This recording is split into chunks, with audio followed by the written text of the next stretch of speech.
ఎట్కామ్ modules ఏఈటి COM.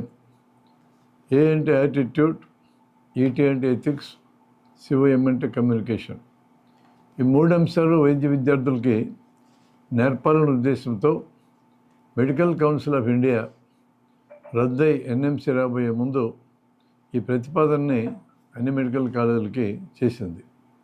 దాని ఆధారంగా ఇప్పుడు మెడికల్ కాలేజీలన్నింటిలో ఎథిక్స్, యాటిట్యూడ్ అండ్ కమ్యూనికేషను నేర్పిస్తూ ఉన్నారు. ఇప్పుడు ఎంపిక చేసుకున్న సబ్జెక్ట్ పేరు ఆసుపత్రి వారి తప్పేంటి. సౌగంధి అనే అమ్మాయి ఓ ప్రైవేట్ ఆసుపత్రి నిర్వహించే మందుల షాపుల్లో పనిచేస్తూ ఉంది.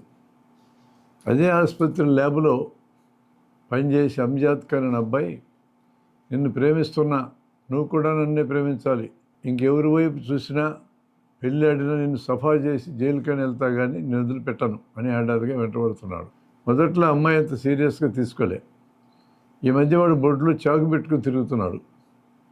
నా సంగతి నీకు ఎన్నాళ్ళు వాయిదా వేస్తావు, నీకు ఇదే లాస్ట్ వార్నింగ్, రేపు ఉదయం నాకు ఏ సంగతి చెప్పాలన్నాడు. ఆ రోజు సాయంత్రం ఇంట్లో చెప్తే తనకు సపోర్ట్ చేసి సహాయపడతారో తననే తప్పుపడతారో అని అనుమానం ఆ అమ్మాయికి. వాడిని ప్రేమించలేక నో అని చెప్తే వైలెంట్గా ఏమన్నా తిరగబడతాడేమోనని టెన్షన్ భరించలేక నైట్ డ్యూటీలో ఉన్నప్పుడే ఆల్ప్రాజోలాం 0.5 మిల్లీగ్రామ్ ట్యాబ్లెట్ గుప్పెడు ఒలుచుకొని మింగి షాపులోనే గాఢ నిద్రలోకి జారిపోయింది. అంటే ఆత్మహత్య ప్రయత్నం చేసిందనమాట. ఎమర్జెన్సీ మందులు కొనుక్కోవడానికి వచ్చిన వాళ్ళు గుర్తించి డాక్టర్కి చెప్పారు ఆత్మహత్య ప్రయత్నం ఆల్ప్రాజోలాంతో. అర్జెంటుగా స్టమక్ వాష్ చేశారు. ఫస్ట్ ఎయిడ్ చేసి ఎయిర్ సెంటర్కి షిఫ్ట్ చేశారు. మరేం పర్లేదు, రికవర్ అవుతుంది, ఇది ఫ్యాటల్ డోస్ కాదు, ఆల్ప్రాజోలాం లీతల్ డోస్ చాలా ఎక్కువ అన్నారు డాక్టర్లు. సౌగంధి మొత్తం మీద కోలుకుంది. బంధువులు, తల్లిదండ్రులు వచ్చారు. ఇలాంటి ఎదవకి ఎలా ఉద్యోగం ఇచ్చారు మీరు, ఉద్యోగం ఇచ్చేటప్పుడు ముందే వెనక చూసి ఇవ్వరా అని మేనేజ్మెంట్ని తిట్టిపోశారు. ఈ మందు కొంచెం కాబట్టి బతికింది, ఇంకేదన్నా అయి మా అమ్మాయి చచ్చుంటే మేము అంత చూసేవాళ్ళం అని ఆగ్రహం ప్రదర్శించారు. ఏంది ఇందులో ఆసుపత్రులు చేసిన నేరం. వికేరియస్ లయబిలిటీ కింద కేసు బుక్ చేయడానికి ఏమేమి పాయింట్స్ ఉన్నాయో, డబ్బులు ఎలా గుంజాలో చెప్పడానికి లాయర్ని గెలిచారు. దిశా చట్టం వచ్చి అంజాద్ ఖాన్ ఎత్తుకుపోయి లోపలేసింది. ఏ పాపం తెలియని వీరి పేరెంట్స్ వాడిని ఎలా బయటకు తెచ్చుకోవాలని మరో లాయర్ని గెలిచారు. ఈ మొత్తం ఇష్యూలో డాక్టర్ చేసిన తప్పేంటి.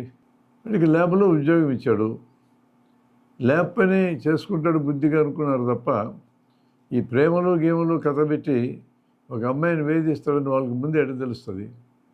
సరే, ఆ అమ్మాయికి మందు షాపులు ఉద్యోగం ఇచ్చారు. ఇప్పుడు అమ్మాయిలు కూడా బయట పనిచేయాల్సిన పరిస్థితి వచ్చింది కదా. కుటుంబ ఆదాయం పెరగాల అంటే అమ్మాయిలు చదువుకోవాలా, ఉద్యోగాలు చేయాలా.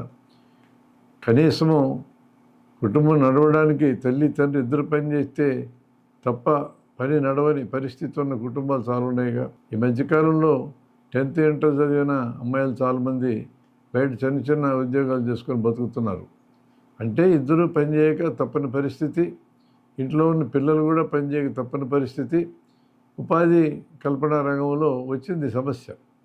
ఇందులో డాక్టర్ ఏం చేశారు తప్పు. ఇద్దరికి ఉద్యోగాలు ఇచ్చారు, యుక్త వయసు పిల్లలు, ఒకరి మీద ఆకర్షణ కలిగింది.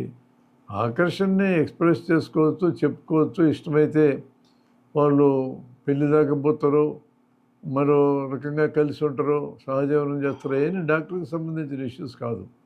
కానీ ఇతను మరీ పొసెసివ్గా మారి బెదిరించడం, భయపెట్టడం, చంపేస్తానంటాం, ఇది క్రిమినల్ యాటిట్యూడ్. అంత దూరం పోయారు. డాక్టర్కి అయితే ఇది తెలిసే అవకాశం లేదు. ప్రేమ అంటే బెదిరింపులు, వేధింపులు అన్నట్టు పెరిగిన అంజాద్ ఖాన్ టీనేజర్లు చాలామంది ఎట్లుంటున్నారు. ఇలా తయారు కావడానికి కారణాలు ఏంటి. మొత్తం సమాజమే బాధ్యత తీసుకోవాలి.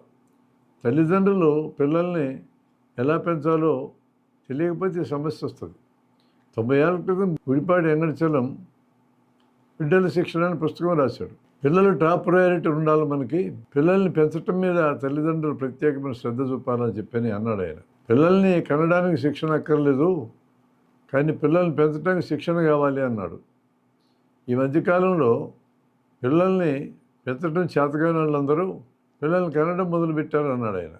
ఇది చెప్పి 90 ఏళ్ళు అయింది. ఇప్పటికీ కూడా పరిస్థితి పెద్ద మారలా. 3 తరాలు గడిచిన పరిస్థితి మారలా. తల్లిదండ్రులు పిల్లల్ని పెంచడం మీద తగిన శ్రద్ధ తీసుకోవటంలే. చాలామంది తల్లిదండ్రులకి సరిగా పెంచడం అంటే ఏంటో కూడా తెలియదు. కాబట్టి మొదటి బాధ్యత టీనేజర్లు ఇలా తయారు కావడానికి ప్రధాన కారణం కింద తల్లిదండ్రులే మొదటి వాళ్ళు. ఇక రెండోది సమాజం ఉంటుంది. సినిమాలు కానీ, టీవీలు కానీ, బయట ఉండే వాతావరణం కానీ, ఎక్కడా కూడా పిల్లల్ని పాజిటివ్గా ఎడ్యుకేట్ చేసే వాతావరణం కనపడటంలా. ఈ సమస్యకి నేరుగా కారణం ఆ తల్లిదండ్రులు, ఈ తల్లిదండ్రులు. అమ్మాయిని పెంచడం చేతకాని తల్లిదండ్రులు, అబ్బాయిని పెంచడం చేతకాని తల్లిదండ్రులు. ఆడపిల్లలకి రక్షణ లేదంటే మనకి మగపిల్లల్ని పెంచడం చేతకాలేదని అర్థం. అట్టెట్లే ఊరు మంగళం మీద పడ్డట్టు వీళ్ళందరూ కలిసి డాక్టర్ని బెదిరించడం ఏంటి?